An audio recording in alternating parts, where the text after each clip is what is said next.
ओम समानो मंत्र समीति समानि समानं मनः सचित्तमेषां समानं मंत्रं भीमंत्रेय वै समानेन वो हविषा जुहोमि। जय संशक्ति। अब तक हमने 20 अवतरण लिए। आज हम मेरी साधना का 21वां अवतरण लेते हैं। पहले उसको पढ़ते हैं। मैं एक विचित्र सामंजस्य करना चाहता हूं। आसक्ति रहित होकर सभी कर्मों को करना चाहता हूं। भोग लिप्सा से निर्लिप्त रहते हुए सभी भोगों को भोगना चाहता हूं। बिना उन्मत्त हुए ऐश्वर्य सुरा का छक कर पान करना चाहता हूं। मैं कीचड़ में जन्म लेकर भी जल की सत्ता में निवास करके भी सदैव उसके धरातल से ऊपर उठा हुआ रहना चाहता हूं। कमलापति भगवान विष्णु के कर कमल का यही तात्पर्य है। विदेह राज जनक के विदेहत्व का यही अर्थ है।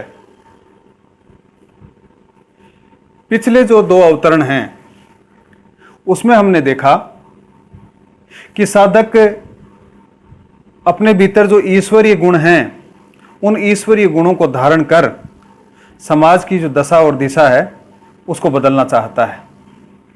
समाज में एक कर्तव्य मार्ग है, उस पर समाज को लाना चाहता है। अपने भूले हुए जो स्वभाव है उसको फिर से बनाना चाहता है। इस अवतरण में साधक ने जो ईशोपनिषद का जो पहला मंत्र है, ईशावास्यमिदं सर्वं यत किंच जगत्याम जगत तेन त्यक्तेन भुंजिता मां हृदय कस्य स्विद्धनम, इस प्रथम जो ये ईशोपनिषद का मंत्र है इसके भाव व्यक्त किए हैं। तो इस जो मंत्र बोला है, इस मंत्र का जो अर्थ होता है वो हम कह सकते हैं कि इस जग में जो कुछ भी आच्छादित है, जो कुछ भी है, चाहे वो गतिहीन है और चाहे वो जिसमें गति नहीं हो, ऐसी चीज है जो गतिहीन है या गतिमान है, हर चीज में ईश्वर का वास है। ये जो संपूर्ण प्रकृति है वो इस ईश्वर में है, उस ईश्वर से आच्छादित है। तो इन सब का जो त्याग करके जो भी कुछ चीज मिले उसका त्याग करके सुख, जो सुख है उसको अगर हम भोगें, या हम जो कोई पराया धन है उस पराया धन में अगर हम आसक्ति नहीं रखें, उसमें अनुराग नहीं रखें, तेन त्यक्तेन भुंजिता, त्याग कर हम भोगें, गिरद कस्य स्विद्धनम, गिरद दृष्टि नहीं रखें कि हम किसी दूसरे की वस्तु है उसको हड़पना चाहें। वास्तव में जो इसका अर्थ है वो यही है, और इसी जो ये अवतरण है इसमें लगभग यही भाव है। ये जो समस्त जड़ चेतन है उसके अंदर जो भी प्राणी हैं या ये जो समस्त सृष्टि है वो परमात्मा से व्याप्त है। मनुष्य जो इसके पदार्थ हैं या इसकी वस्तुएं हैं, इसकी चीजें हैं, जो भी उस भगवान ने जो दिया है उस पर हक नहीं करेगी, ये सब मेरा है, इस भाव के साथ उनका संग्रह नहीं करे तो हम ये कह सकते हैं कि ईशावास्यमिदं सर्वं यत किंच जगत्याम जगत तेन त्यक्तेन भुंजिता मां हृदय कस्य स्विद्धनम। कुल मिला के बात यह है कि त्याग करके भोगना है। हम उसको त्याग करें और उसको भोगें, भोगने की मनाही नहीं है, लेकिन हम उसका त्याग करें। तो मैं एक विचित्र सामंजस्य करना चाहता हूं, आसक्ति रहित होकर सभी कर्मों को करना चाहता हूं, भोग लिप्सा से निर्लिप्त रहते हुए सभी भोगों को भोगना चाहता हूं। सामान्यतः साधारण व्यक्ति बिना किसी आसक्ति के कार्य नहीं कर सकता। जिस कार्य के प्रति उसकी आसक्ति होगी या लगाव होगा वही कार्य वो करता है।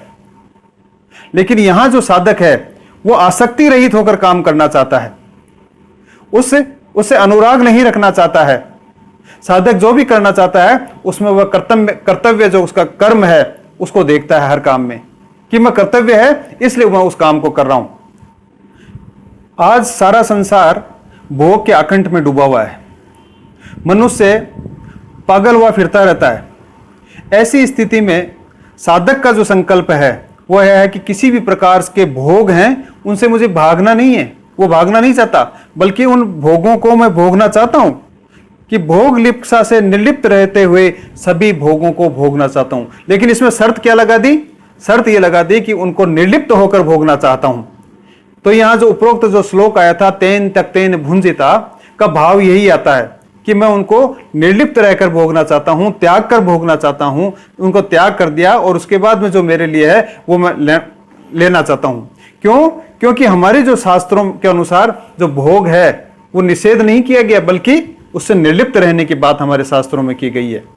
तो यहां साधक का जो संकल्प है वो यही है कि मैं इन भोगों को निर्लिप्त रहकर आसक्ति रहित होकर भोगना चाहता हूं। बिना उन्मत्त हुए ऐश्वर्य सुरा का छक कर पान करना चाहता हूं। बिना उन्मत्त हुए, साधक का संकल्प है कि बिना उन्मत्त हुए, उन्मत्त होने का मतलब है पागल होना, कि मैं पागल नहीं हूं और बिना उन्मुक्त हुए उस ऐश्वर्य रूपी जो शराब है, सुरा है, उसका मैं छक कर पान करना चाहता हूं। सुरा का मतलब शराब होता है। और कोई छक कर यदि शराब को पिए, यदि कोई छक कर धाप कर और ज्यादा शराब पिए, तो यह हो सकता है कि वो नशा नहीं आए उसको, वो उन्मत्त हुए बिना रह जाए, ऐसा हो नहीं सकता।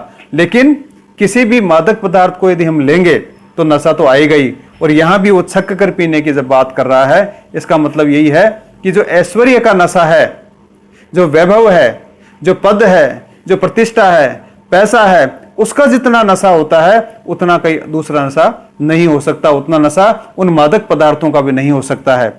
तो कहने का मतलब है कि जो इस प्रकार का जो भोग लिप्सा है, उस ऐश्वर्य का मैं बिना उन्मत्त हुए, जो ये पद है, ऐश्वर्य है, या मुझे किसी प्रकार की कोई वस्तु मिल रही है, कोई वैभव मिल रहा है, उसको मैं उन्मत्त नहीं हूं, उसके मैं अहंकार नहीं करूं, उसके अंदर उसका नशा मेरे ऊपर नहीं चाहे। इसलिए साधक कहता है कि इस नशे का भी मैं पान करना चाहता हूं, लेकिन बिना नशे के, बिना उन्माद के। उन्माद नहीं हो, उन्मत्त नहीं हो और नशा नहीं हो, फिर भी मैं इसका छक कर पान करना चाहता हूं। बिना पागलपन के मैं ये छक कर पान करना चाहता हूं। मैं कीचड़ में जन्म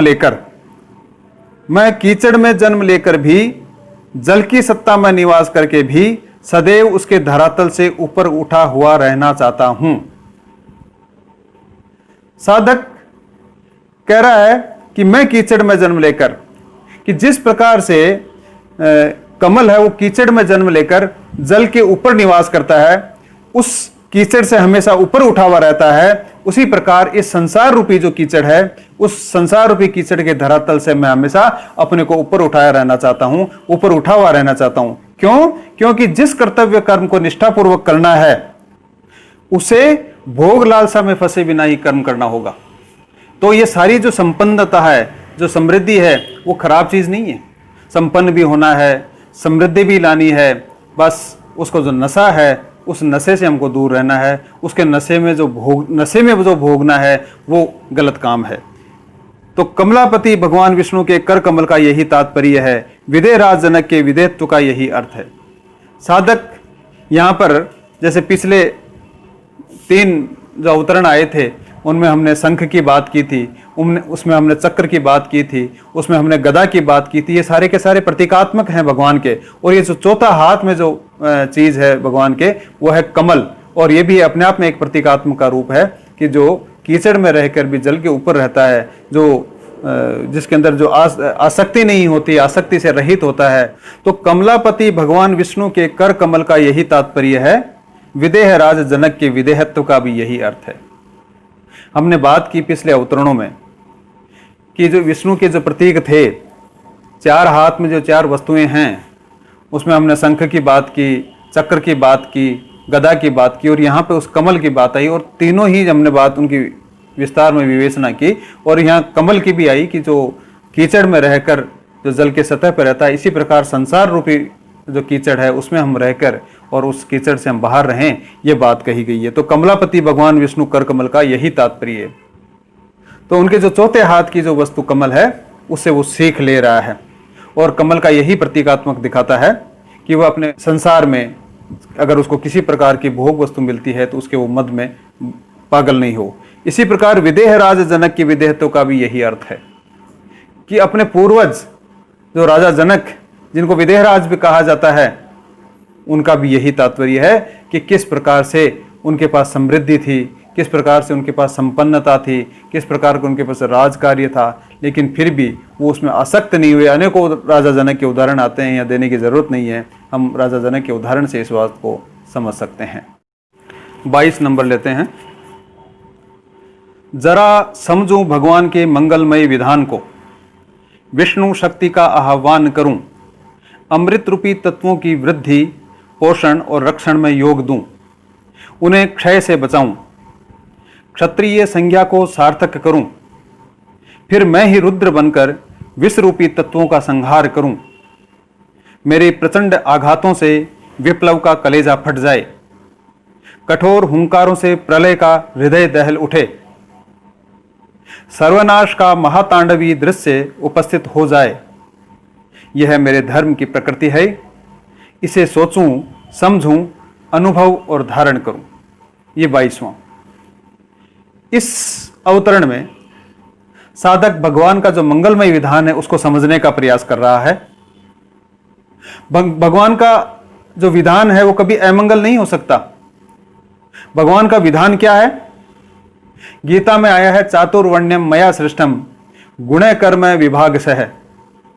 अर्थात ये जो चारों वर्णों की रचना है वो मेरे द्वारा हुई है, अर्थात भगवान के द्वारा हुई है, और वो भी गुण, कर्म और स्वभाव के द्वारा।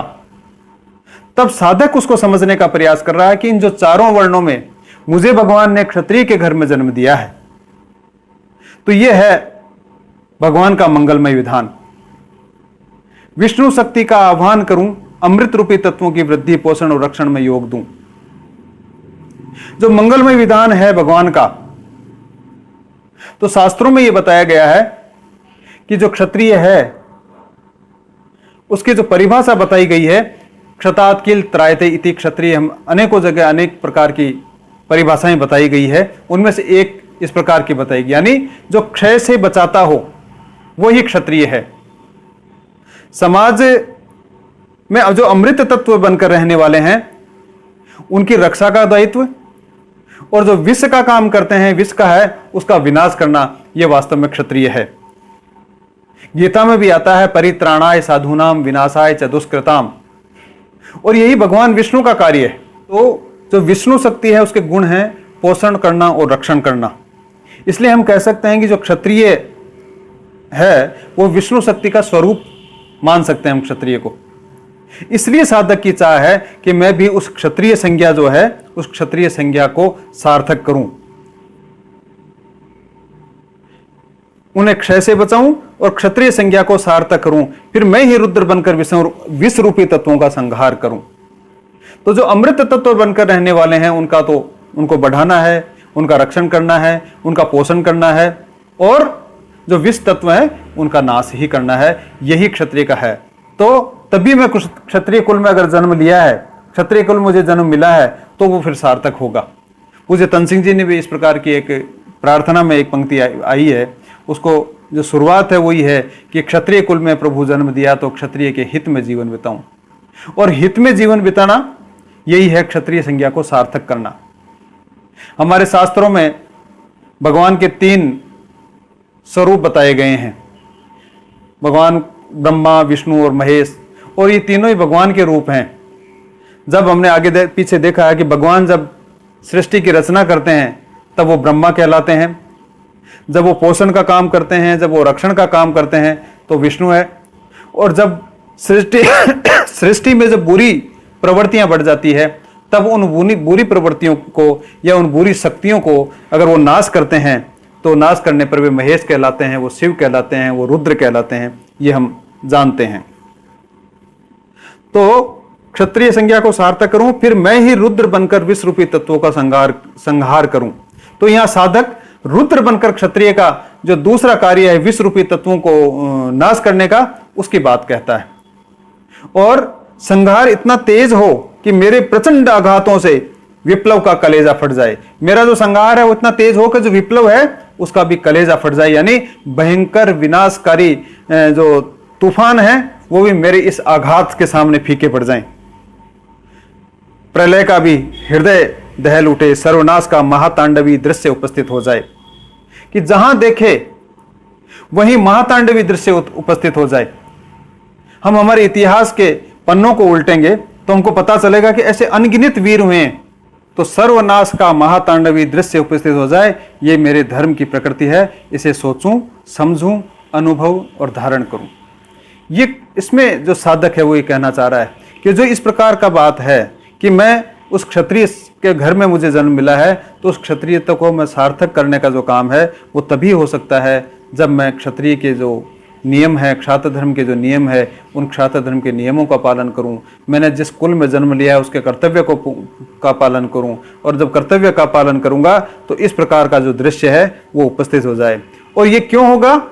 ये इसलिए होगा कि ये मेरे धर्म की प्रकृति है। मैं करूं या न करूं, लेकिन क्षात्र धर्म की प्रकृति यह है कि वो अपने आप करवाए बिना नहीं रह सकती। और भगवान श्री कृष्ण भी अर्जुन को यही कहते हैं कि अर्जुन, तू इस प्रकार का ये काम युद्ध करता है या नहीं करता है, तू क्षात्र धर्म का पालन करता है या नहीं करता, तू करे या नहीं करे, कोई बात नहीं है, प्रकृति इससे करवा लेगी। तो धर्म की जो प्रकृति है वो अपने आप करवा लेती है। तो जो मेरे क्षात्र धर्म की प्रकृति है वो भी इसी प्रकार है कि मैं इस प्रकार का जो ये काम करूं, तो ये महातांडवी जो दृश्य की उपस्थिति होने की बात कही, ये मेरे धर्म की प्रकृति है। इसे मैं सोचूं, समझूं और अनुभव करूं। सोचने से मतलब है कि इस पर कुछ विचार करूं, विचार करने के बाद में मैं इसमें अपने आप समझने का प्रयास करूं, और फिर इस प्रकार से अनुभव करके उसको धारण करूं। धारण करने का मतलब है इसको क्रियान्वित करूं। क्षात्र धर्म और मुझ में कोई फर्क नहीं हो, क्षात्र धर्म मेरे अंदर धारण हो जाए, और धर्म जब धारण हो जाता है तो वो अपने आप ही व्यवहारिक रूप में आ जाता है। साधक इसमें यही बात कहना चाहते हैं। 23वां अवतरण। मैं सुनता क्यों नहीं इस पुकार को, देखो कितनी असहायता, कायरता, दीनता, विवशता और वेदना है। इसमें मेरा स्वया वीरत्व जाग उठे। प्रलयकालीन मेघ की भांति मैं गर्जन कर उठूं। देश की सीमाओं का अतिक्रमण कर, परिस्थिति बंधनों को तोड़कर, काल के कुचक्र की अवहेलना कर, दुष्कर्मकर्ता का संहार करूं। क्षात्र धर्म के औचित्य और उसकी आवश्यकता का सिक्का जमाऊं। उसके देश, काल और परिस्थिति निरपेक्षता के स्वभाव को सत्य सिद्ध करूं। हुतात्माएं मेरी रक्षा करें। ये 23वां अवतरण। पिछले अवतरण में हमने देखा कि साधक ने विष्णु और जो रुद्र की जो शक्ति है उसका आह्वान किया। आह्वान करके उस महातांडवी दृश्य को उत्पन्न करने की इच्छा व्यक्त की, और उसे सोचकर, उसे समझकर और उसके कार्य रूप में परिणित करने की जो उसकी इच्छा थी। इस अवतरण में साधक जब चिंतन करता है तो उसे किसी प्रकार की पुकार सुनाई नहीं दे रही। मैं सुनता क्यों नहीं इस पुकार को? तो ये अपने आप से ही उसका एक प्रश्न है। उसे सब दिखाई दे रहा है लेकिन सुनाई नहीं दे रहा, यानी अंदर से इस प्रकार की कोई चिंगारी नहीं उठ रही है, इस प्रकार की अंदर से कोई पीड़ा जागृत नहीं हो रही है। सारे संसार के अंदर असहायता है, कायरता है, दीनता है, विवशता है और वेदना है, लेकिन उसको इस प्रकार की कोई भी ये चीज नहीं देख रही है। और साधक कहता है कि हम सब उसको टुकुर टुकुर देख रहे हैं, लेकिन अंदर की जो हमारी आग है वो नहीं भभक रही है, वो ठंडी पड़ी है। इसमें मेरा सोया वीरत्व जाग उठे। प्रलयकाली मेघ की भांति मैं गर्जन कर उठूं। देश की सीमाओं का अतिक्रमण कर, परिस्थिति बंधनों को तोड़कर मैं काल के कुलचक्र की अवहेलना कर उठूं। साधक कहता है कि मुझे ये चित्कार सुनाई दे, ऐसा उसकी अभिलाषा है, उसकी इच्छा है। इसमें मेरा जो वीरत्व है वो जाग उठे, मैं हुंकार भर उठूं। देश, काल और परिस्थिति से ऊपर उठकर, देश की सीमाओं का अतिक्रमण कर, परिस्थिति बंधनों को तोड़कर और काल के कुचक्र अवहेलना करके, यानी किसी भी तरह उसका देश, काल और परिस्थिति है उसके मैं सापेक्ष नहीं रहूं, उससे मैं निरपेक्ष होकर अपने कर्तव्य का पालन करूं।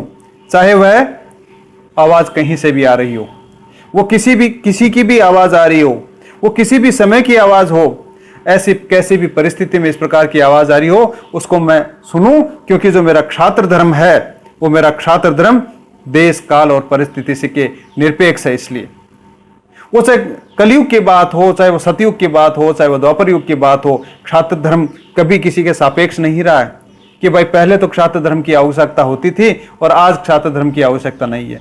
जितनी उपयोगिता क्षात्र धर्म की सतयुग में थी, द्वापर युग में थी, उतनी ही उपयोगिता आज वर्तमान में जो हमारा ये कलयुग है इसमें भी इतनी ही है।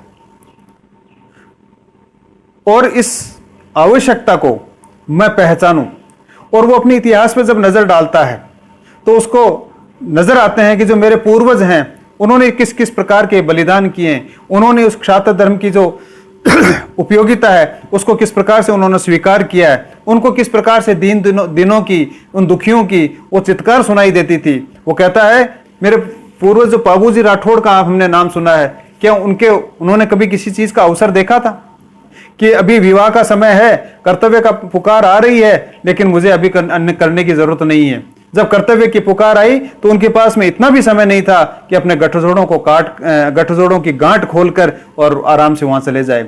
उसमें भी व्यर्थ समय क्यों गंवाऊं, इसलिए अपने तलवार से उस गठजोड़े को काट चले और सेनाएं पीछे बसती रही और अपने कर्तव्य को सार्थक करने चले, कर्तव्य को पूरा करने के चले गए, अपने क्षत्रियता को सार्थक करने के लिए वो चल पड़े।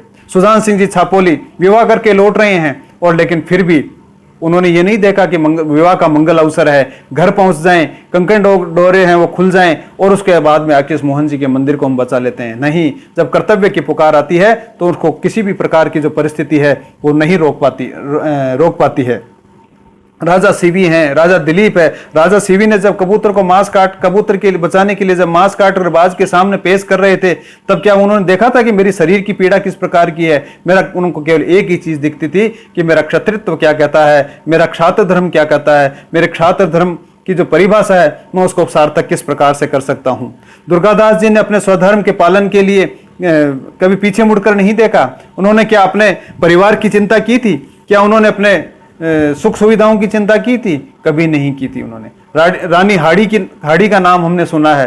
रानी हाड़ी भी सुख सुविधाओं को भोग सकती थी, लेकिन उन सुख सुविधाओं को न भोग कर अपने पति की जो कर्तव्य पालन है उसको सिखाने के लिए अपने जो स्वयं का शीश है वो काट कर दे देती है। और यही सब क्षात्र धर्म का पाठ पढ़ाने के लिए कि आने वाली जो पीढ़ियां हैं वो उस क्षत्रियत्व का पाठ किस प्रकार से पढ़े, वो किस प्रकार से हम सिद्धांत बना जाएं। ऐसा जब सिद्धांत बना जाते हैं, ऐसी परिस्थिति जब बन जाती है तो व्यक्ति वैसा ही काम करने को शुरू कर देता है। रानी पद्मिनी का हमने जोहर सुना है, क्या उसका जीता जागता उदाहरण नहीं है? तो क्षात्र धर्म के औचित्य और उसकी आवश्यकता का सिक्का जमाओ। हमारे पूर्वजों ने जो भी इस प्रकार के कर्म किए हैं वो केवल उसका हेतु यही था कि जो क्षात्र धर्म की उनका स्वभाव बन गया था, क्षात्र धर्म उनकी प्रकृति थी और उस प्रकृति को उन्होंने अपने उपयोग में लिया और क्षात्र धर्म की सार्थकता सिद्ध करने के लिए, उसके औचित्य को सिद्ध करने के लिए, उसका सिक्का जमाने के लिए, उस प्रकार का जो सिद्धांत है वो सिद्धांत निर्माण करने के लिए ही उन्होंने इस प्रकार के कार्य किए। उसके देश काल और परिस्थिति निरपेक्षता स्वभाव को सत्य सिद्ध करूं, हुतात्माएं मेरी सहायता करे। कि जो अपने परिवार, अपने स्वयं के सुख और अपनी परिस्थितियों का ध्यान रखते हैं वो क्षात्र धर्म का पालन नहीं कर सकते। हर देश में, हर काल में और हर परिस्थिति में क्षात्र धर्म की आवश्यकता रही है और हमेशा रहेगी। जो ऐसे उदाहरण पेश हमने देखा है, उदाहरण पेश करते हैं, वो इस प्रकार के सिद्धांत बना जाते हैं और वही इस प्रकार का क्षात्र धर्म का पालन करके हमको भी इस प्रकार का सिखाने का प्रयास करते हैं। और उस जो क्षत्रिय का जो स्वभाव है उस स्वभाव को वो सिद्ध कर जाते हैं कि मैं स्वभाव को सत्य सिद्ध करूं कि क्षत्रिय का वास्तव में सिद्ध है, कोई बनाने की आवश्यकता नहीं है। ऐसा स्वभाव बन गया कि इस प्रकार की कहीं चित्कार की आवाज उठे, इस प्रकार का कहीं दुष्कर्म करते देखे, इस प्रकार की अव्यवस्थाएं कहीं होती देखे तो अंदर से इस प्रकार का अपना क्षत्रियत्व जाग उठे और वो अपने कर्तव्य कर्म करने के लिए विवश हो उठे। यही वास्तव में जो सत्य सिद्ध प्रकृति का होता है, स्वभाव है, उसको सत्य सिद्ध करना। हुतात्माएं मेरी सहायता करे। साधक कहता है कि मैं भी इस प्रकार से ये कार्य करूं, मेरे जो महान पूर्वज हैं उनकी जो पवित्र आत्माएं हैं वो मेरा इसमें सहयोग करें, मेरी सहायता करें। यही इस अवतरण में आया है। ओम शौर्यं तेजो धृतिर्दाक्ष्यं योद्धे चाप्य पलायनम दानमीश्वर भावश्च क्षात्रं कर्म स्वभावजम्। ओम शांति शांति शांति। जय संसद।